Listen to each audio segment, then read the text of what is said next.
All right, guys, we got a new section to the America Happens website called the Whistleblowers Forum, where you could go on there and anonymously or using your name post anything that you want and contact other whistleblowers to talk about what's really going on out there. All right, guys, welcome to the latest episode of Blood Money. Today we have a very special guest, Peter Santosh, talking. Did I say that right, by the way? Did I screw up your last name? Santosh, great man, but I don't know what Tush means. Sorry, There you go. I'm laughing straight away. That's awesome. So yeah, we're here talking about, we've been doing some episodes on this new economic system. We had Greg Chu on a couple of episodes ago, and we're going to be talking about this amazing new economic system that Greg Chu and his team are building in order to liberate us from centralized banks and centralized systems that take advantage of we the people. So how you doing, sir? I'm very good today. How you doing, baby, yourself? Great. Thank you. So you do marketing for QPQ, right? Yes, I'm the CMO for the company. So obviously it's my job to try and get in front of people's eyeballs and get their hearts sparkling about going, there's a new future. We can work together to get a better future, and this is a technology that does that. Okay, so we talked about the principles with Greg of when it's centralized, when you're dealing with first we had the issue with centralized banks where they take advantage of us. It's almost like a financial servitude slavery. But then we get things like Bitcoin, and we think, okay, that could be a liberation from a centralized system. But lo and behold, a lot of the time when you have a Bitcoin or a meme coin, what's really happening is the people up top are making a whole bunch of money, and the rest of the people are maybe feeling a trickle-down effect. But it's always like a heart center of wealthy elite that are making the most out of it. But this system differs. Could you take us through what QPQ is and why it is a better system, a better economic system than what has been in place before? Yeah, of course. Starting off with QPQ, they've developed something called, it's Greg and the team have developed something called the Internet of Economics, which is a whole economical fabric for a new way forward to have a better, fairer, ethical, sustainable financial system. Now, it's been built on a technology called blockchain, which is the same technology with the same as Bitcoin and other cryptocurrencies that you hear of. Now, one of the big things we wanted to do was when you look at things like Bitcoin and other cryptocurrencies, in real simplistic terms, what I do is I always go back to it and go, when can I buy a loaf of bread with it? When can I buy a pint of milk with it? Because it's meant to be a currency. That's why it's called cryptocurrency. But you'll notice none of the cryptocurrencies out there you can go and buy a loaf of bread with. It's not an everyday thing. Now, Bitcoin itself, built on, which is a blockchain technology, the creation of it was ingenious. It was absolutely amazing, but it was actually only a test case. What it could promise the world was absolutely enlightening. It was meant to make a fairer economical system for all, where people could participate in the economical system itself, and it wasn't controlled at the top by a small few with a lot of money and control. So with the creation of Bitcoin, we were trying to look at what went wrong there, because if the idea was great, the technology's there, but you can't spend it as currency. We're going, what was going wrong? What was the things that are wrong with it that we could look at and make it better? And I always sort of suggest, if you think of it as like a bike with square wheels, Bitcoin, amazing technology, but it was like a bike with square wheels. And by the way, brother, sorry to interrupt you, man. I am really enjoying this because I got to tell you, this is the best explanation I've heard on this, man. You've really you're explaining it in a way where I think anybody could get it. For people out there, we have, I believe it was Blood Money episode 279 with Greg Chu, and some of you guys are going to be on the genius level. Some of you guys are going to have that 160 IQ and above, and you probably have a really high IQ too, sir. But it was hard for me to understand. It took me a while, but this I'm getting, man. So thank you so much. Just keep. Yeah, and one of the things is, technology economics is it's a pretty boring subject, first of all. So to keep people engaged, it's like, what? Oh yeah, because I mean, in reality, you don't really want to care about how Visa works or how the whole economical and payment system works. You just want it to work. You want it to work, and you want it to be fair. Unfortunately, just now we're in a system which is quite fragmented and it's all messed up. So the creation or the idea of Bitcoin and blockchain was absolutely amazing. But once again, think about it as a bike with square wheels. And it was a test case. It was going, here's an idea which could be for the world to really make the economical systems fairer and as sustainable and not feeding a few at the top and uncontrolled. Unfortunately, the technology wasn't ready. There was flaws with it. Like anything, when you release something for the first time, bike with square wheels, clunk, clunk, clunk, it's not working.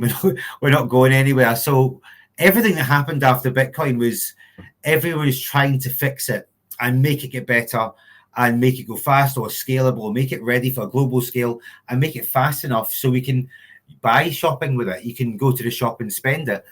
But what they were doing is, in my eyes, they were getting a bike with square wheels and putting turbo boosters on it and bells and lights in it and new tires in it to try and make it go faster.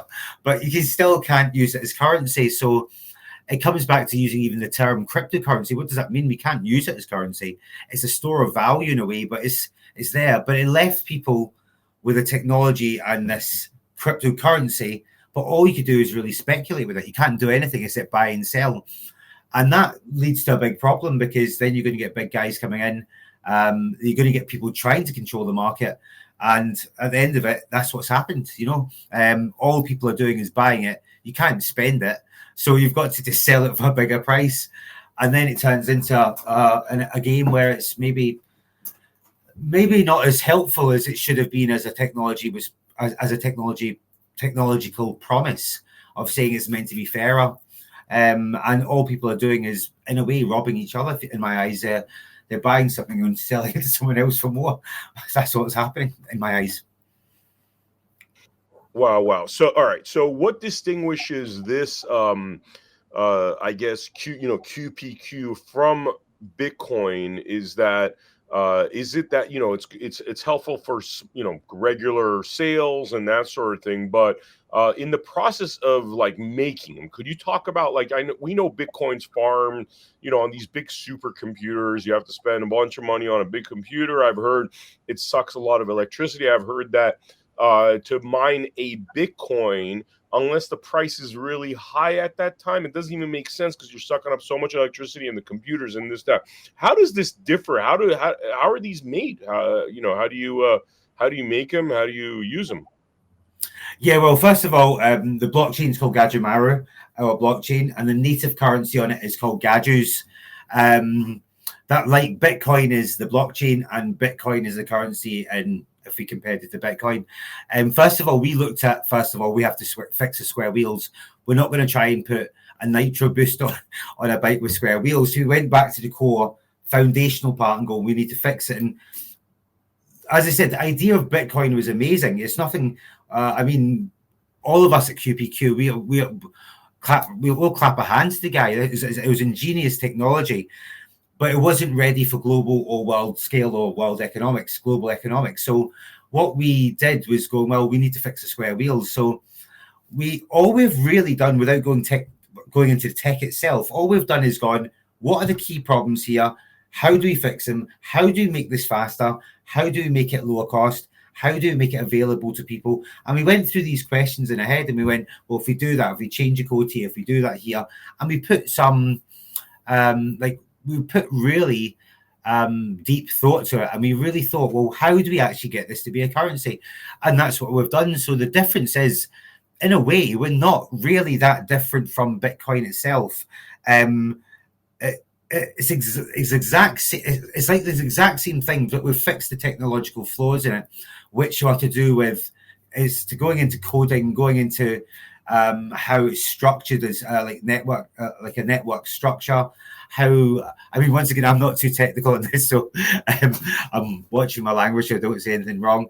But we've looked at the scalability and we've looked into the future of going, well, what happened with Bitcoin, what crashed, or it wasn't ready to go forward to a global sort of currency. And we've gone, we need to fix that technological bit there. We need to change the coding language here. We need to think about the flows as it goes into the future, for example, as it starts growing bigger, what's that going to do to the price? I mean, we looked at all these questions, and that's what we've done. We went and applied it, and we made basically a bike with round wheels. So it's exactly the same as Bitcoin, but now it can be used as a currency. In a way, if you're going to imagine it and think what it is, it's Bitcoin, but you can use it. It's fast enough, secure enough, and quick enough to go to a global scale and use as a currency. Now, that's when it gets interesting, because if we can use it as a currency, we've got the qualities of money. What happens next? So, in the current cryptocurrency sphere, what people are doing is buying the cryptocurrency, holding it, trying to sell it and punt it to their mates, and then the price goes up and they sell it and make a profit, and it keeps going on. But nothing's actually happened except people sort of selling something to someone else more. And I know that is quite a very, very basic way of saying it, but that's what it seems like it is to me. What we've done is if you get involved with this, you've got a currency. So the next job is going, well, how can you spend it as a currency? And one of the things what QPQ is doing, and one of the things we're going to build in the blockchain, is all the tools and all the services that people need to start transacting with the currency. For example, you need an eBay style system, which we've called Gaju Markets. You need a payment processor for local shops and small shops, just so people can start accepting and trading the currency. And we've developed a whole suite of tools moving into the future, so we can now introduce this as a global unified currency where it's not controlled or owned by a specific entity, country, or person, or someone with a lot of money. Because the minute it's centralized, you get into corruption. You get into whoever's controlling it, really controlling you. If you control the currency, you control humanity. I mean, this is something I've heard before. So it's made on basically regular laptops. I mean, from what Greg was explaining, is like you could have an old laptop running this software making QPQ. Is that right? It makes it, and then you could use that in the markets, which you could actually, customize these markets as well. Am I saying that right? Or yeah, so QPQ, the creators of the Internet of Economics. So coming down to the Gajumara and the blockchain. The way the technology works, we've called it Groot, which is the mint. It's like, think of it as a digital mint. Like just now we've got a printing press and it mints money. So we've now a digital mint, and we've called it Groot. I know you've got a few names to remember here, but anyway, Groot. This is how I'm trying to describe it in language where everyone can understand this. If you call it computable economics, where in a way a computer, like a spreadsheet, is going, well, I've got a pot of gold. How do you start extracting the gold out? And that's called mining. And that's the stage we're actually coming up to just now. We've launched the blockchain and we're going to mining now. Previously, to start mining into like Bitcoin or other blockchains, you need to have quite a large amount of technical savvy, or as it went forward, you need to scale up in large computer. You need to have quite powerful computers. What we've done is made this really accessible to anyone with a standard laptop in the house, and made it so easy that, well, we say that internally, we say our grannies can use it. And that's what we wanted. We wanted that way when your mum phones up and she says, I can't fix the computer and all that, it's all dead difficult, and it's because she's not turned it on or something. It's the same thing, but we've made this granny proof. We've tried to go, we want people, it doesn't matter who they are, we want everyone to have access to this. So we have to overcome this bit where you don't need to be a technological or techie guy or a hardware guy to actually get involved, or I need to buy GPUs and set up these servers. We wanted to go, well, you can do it on your laptop. Anyone can do it on your laptop. So that's, if we want to distribute this currency, which is what mining is, the first start of getting the currency out there, and we want to make it fair and accessible, we had to address that. So we've made it really simple for anyone with a laptop just to run a bit of software and they start mining. And it's that simple.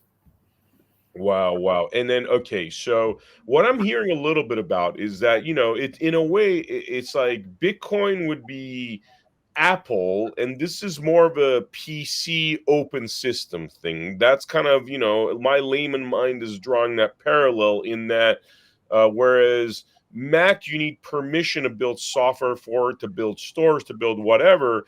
Once you're in this system, once you're in the Gazoo world, in the QPQ world, you could actually set up stores. You could build. Essentially, it's open. It's an open market where you could build your own different software. I mean, could you tell us a little bit more about that? Yeah, of course. I mean, the Apple analogy was a wee bit. It wasn't totally correct. Now, if I was going to try and paint a picture of this, it's just going, well, the blockchain is the blockchain, and the first part is we need to get the native currency. The blockchain is Gajumara. The native currency is Gajoos. So the Gajoos is the gold coins, the digital gold. So what we're really trying to do is the first stage is getting the mining part where you can mine and people will start mining. In a way, it's like mining gold. It's bringing the gold out of the gold mine, and that brings it into society in some way. And the miners have got an important role there because they are actually participating in the economical system. They're bringing the gold out of the gold mine in digital form. The next thing we have to do is we need to find a way. Well, we needed to find a way for people to transact. So we're building. QPQ itself is building tools which are going to be Gazoo markets, Gazoo Pay. It's just so local businesses and tradespeople and peer-to-peer buying and selling can happen, because that's what's in the real world. That's what would happen if you had gold. Go, can I trade that for 10 apples? Yeah, of course you can. So that's the first stage, but the technology is built on open source technology, which means that anyone can come in. Like most, this is similar to all other blockchains, where we want people to start going, well, even if we build Gazoo Pay, Gazoo Markets, and other services, the Gazoo wallet to hold your currency in, there's so much to do. The world's a big oyster. The world is huge, and we need people to come in and start building stuff in it we're trying to develop a people first, global, unified system, economical system, where we can do so much, but we want people to come and build on it as well. So we'll provide the tools and infrastructure, but we want people to come and build on that. And that's what we'll be able to, that is what people will be able to do as well. They'll be able to come in and start really becoming creative on this, because it's the first time in history that we've had a change in the economical system in a long time, which is actually geared towards only people, and people own the system in a way. I don't want to say they own it, but everyone owns the system. It's not owned and controlled by one entity or anything. And that's the meaning of decentralization, obviously. Very cool, man. Is there now, in terms of what this looks like, when people could get involved, if they're a developer, how they could get involved, if they're just interested in mining? I mean, tell us what the near and distant future looks like for you guys. Yeah, well, so we've launched the blockchain. We're actually in mining ourselves just now, and we're going into a mining phase where we're doing whitelisted mining. Now, we had to make some choices. I mean, if I was going to describe it as in some form of simplicity, in physicality, if we had a gold mine and there's a big gold mine there, and we're going, well, an easy choice for us could have been to get a big investor, and they could come and say, well, we'll give you a big chunk of money and we'll buy a big chunk of gold and we'll distribute it out into society, but then they'd own a big chunk of gold. So we went, well, we need to find a way where it's accessible to people, everyday people first, even our grannies. Basically, sorry to interrupt you. Like, if we've seen these meme coins, by the way, man, like, the Trump coin being an example where it came out, a lot of people dumped a lot of money into it. Nobody really made money. I mean, I'm sure the Trump family made money, the developers made money. But a lot of time, that's what happens. It's very top heavy. And You're seeing this is different. Yeah, because, so if you just think of this gold mine, we've gone, well, we could let 1 or 2 people, 3 people with big money to come in, or we can let if we opened it publicly and free to everyone, there's always going to be some form of someone out there going to be taking advantage of it. So what we've done is we're going into what we've called whitelisting mining phase just now, where we're saying it's open to all and you can come in, but we're actually giving people, in a way, if it was like you're buying in a way where you're buying a ticket to access the gold mine, and you can only mine a certain amount per day. So we're limiting everyone, even ourselves internally in the company, to only having a certain amount of mineable coins per day. So you can only get, one person can only get a maximum of, let's say, if I just use the fictitious number here, 10,000 gadus a day, if they bought the biggest license. So that means as it spreads, there's no one going to get above a certain level. So we're going to spread it far and wide, but no one can come and have a big controlling stake at the beginning. And that's why it's really important now that people pay attention and actually come in now, because at one point we have to go public and we have to lay it down and say anyone can come in, and we've got no sort of control over this. But just now we are having we're having some form of tiered control here, because we're trying to go, well, we want to decentralize, we want to make it fair for people. So we're limiting access, limiting numbers, and limiting the amount you can mine out of it. So no one, as it spreads, there's going to be certain people who've got the bigger mining license and the bigger bits of gold, but not crazily big. And there's going to be people who, everyday people who might not be able to afford to buy the biggest license and get in a very low cost and still mine gold, but they still get their wee bit. So it's now spreading the currency, but no one's coming in and going, I own 50% of the gold. So that makes it very fair, very ethical, and it basically spreads out really fairly. Whereas in everything else we've seen, once something happens and once these cryptocurrencies go into the market, there's always the big players coming, buying big chunks of it and controlling at the start, where it ends up the same as position as before. Very cool, very cool. Now, I want to kind of, for the viewers, take a step by step now. You know, they're like, oh, this sounds interesting. What do they do? I know that it's not released until March. I was told in late March, the software. But like, what do they do? What are the action items? What are the things that they need to know in order to be involved? Yeah, so later on this month, we're going to launch our website. That will have all the information about the different mining packages you can get and all the referral systems we're doing. Once someone gets to the website, you can read about the movement we're trying to cause. First of all, we're really, this is not only about, if we talk about it economically, we could say, look, just think of Bitcoin. Once Bitcoin was released, people got interested in it and slowly got excited about it. More and more people got behind Bitcoin. They put money in, the price goes up, and naturally it's because there's going to be more demand. And it's gone along until now, and it's at 100 grand. In the same way, we're doing the exact same thing, but since we're tiering this mining, it's going in. It's not going to have. You can't go and buy big chunks at the beginning of it when it's really cheap. So when someone comes to that website, we're trying to give people the understanding of the economical benefit they might have individually, but also the what they're getting behind. We're trying to get into people's hearts and their heads and say, listen, do we want? You know that way, Vem. You know that way when like people, you can always hear people.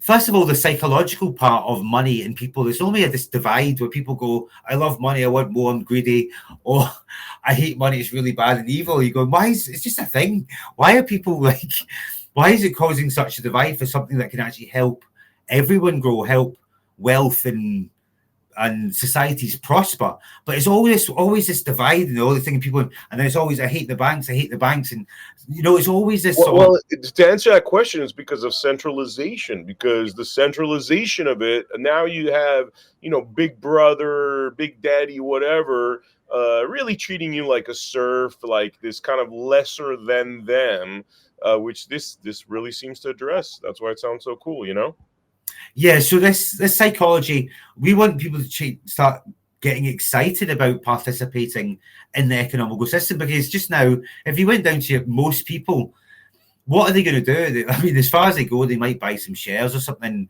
or they might like get a pension or something. That's as far as it goes. They're not really involved in the creation of the money for which they spend. So the mining is a part to get involved in. It's a really important part, because it means people are participating in the actual economical system itself.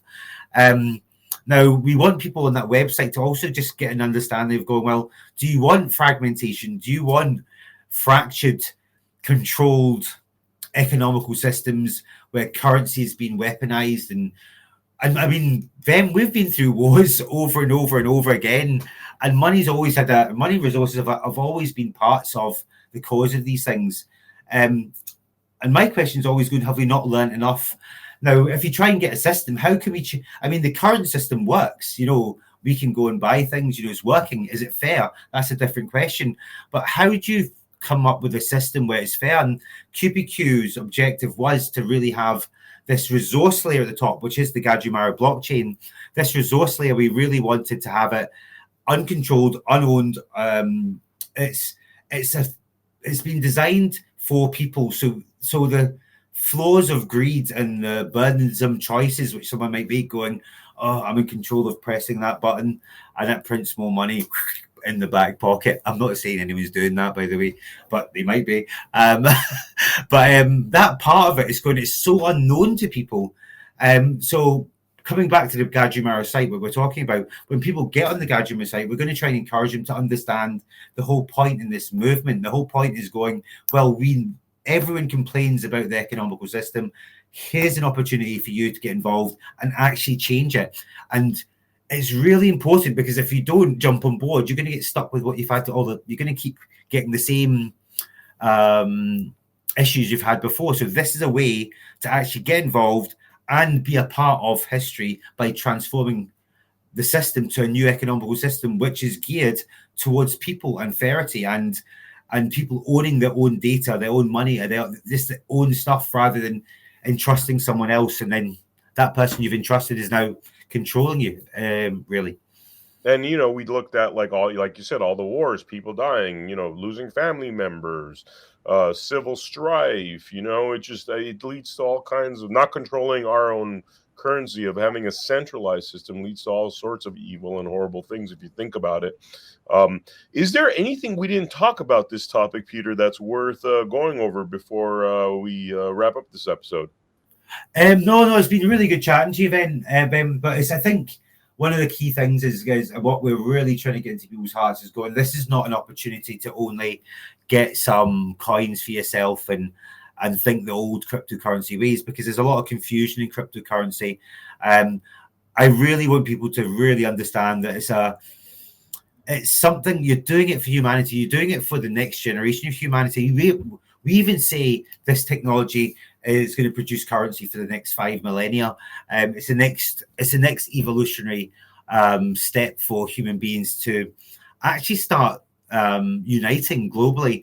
Because one of the things, as we mentioned, the wars and stuff, we've already been through the basic understanding of war. It's not very good. People die. It's not funny. It costs a lot of money. Why are we still doing that? So, I mean, without saying it, since the economical system has got that some form of control, and the weaponization of currency has been used and probably still is getting used quite badly, if we don't address that, our kids or our grandkids, our next generation, next 5 generations are probably going to suffer more if we don't fix it now. And I think the most important thing is for people to really understand this is not a thing to just go, I'm getting involved to make money. It's a thing to go, I feel really proud to be human. I feel really proud to actually really not moan about something. The banks are bad, taxes high, blah, blah, blah. It's going, well, if you really want to do something about it, we've done the work, but we need you now to come involved. And if you don't get involved, stick with the old way. If you do get involved, spread the word, and we've got a chance for a better, more loving, more sustainable, more ethical,